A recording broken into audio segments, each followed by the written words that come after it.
خپلې زنانه چې دی نو چېرته هم د نورو زنانو سره مه لیږئ، د نورو جنکو سره هم مه لیږئ. یار دې سیټه به تاسو ته جنۍ ښکاري که نه، یوه ښایسته جنۍ ده او دې سره چې کوم کار شوی دی که نه، نو تاسو سوچ هم نشئ کولی دا اوس په دې دنیا کې نشته دی. دا واقعه به ته بیانوم او چې څومره کسان به ویډیو ګورئ که نه، ضرور به شیر کوئ د دې جنۍ سره چې خپلې دوست یې کوم کار کړی دی که نه، نو تاسو سوچ هم نشئ کولی. ملګرو دې سیټه به چې جنۍ ښکاري دا په جهلم کې دا واقعه راغله او دې جنۍ چې ده نو دا کور کې وه او په دې پسې بله ملګرې راله او دې جنۍ دې مور ته ویل که نه چې زما د قرآن شریف ختم دی او ته د خپله لور چې ده نو دې ته ووایه چې دې زما سره لاړه شي او زما سره ملګري شي. چې کله ورته دا خبره وکړله نو جنۍ مور ورته وویل که نه، ویل دا خو ستا دوسته ده، استاد سره دې لاړه شي ختم نه. نو چې کله دوی په لاره باندې روان دي څه مزل یې کړی دی، نو دغه جنۍ چې دی نو د خپلې ملګرې ته ویلي دي که نه، دې سیټه به تاسو ته جنۍ ښکاري دې ته ویلي دي که نه چې ته زه خپل یار سره میلاوېږم او ته به چې دی نو ما ته یو سیټ ته کښېنې، نور به تا ته مسله نه پېښېږي.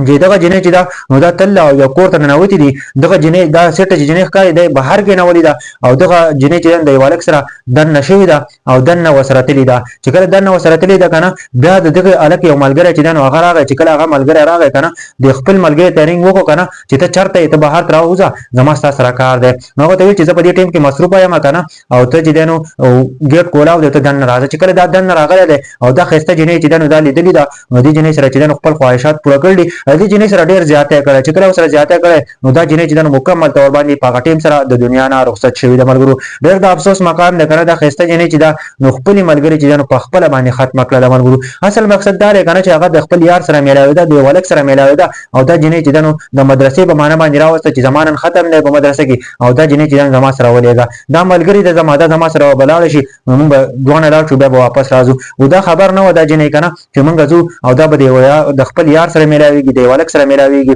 او زما سره به داسې زیاتی هم کېږي. ډېر د افسوس مقام دی دا جنۍ چې ده نو مکمل طور باندې د دنیا نه رخصت شوې ده. ما ته دا واقعه بیان کړه که نه، اوس به خلک وایي که نه چې د ځان نه لګیا دی. اولنۍ خبره خو دا ده چې په هره واقعه کې چې ده نو موږ له عبرت دی. دا واقعه په جهلم کې راغله او په ټول پاکستان کې چې ده نو دا اوس په ټرینډینګ کې ده او ټول پاکستان کې چې ده نو دا وایرل ده.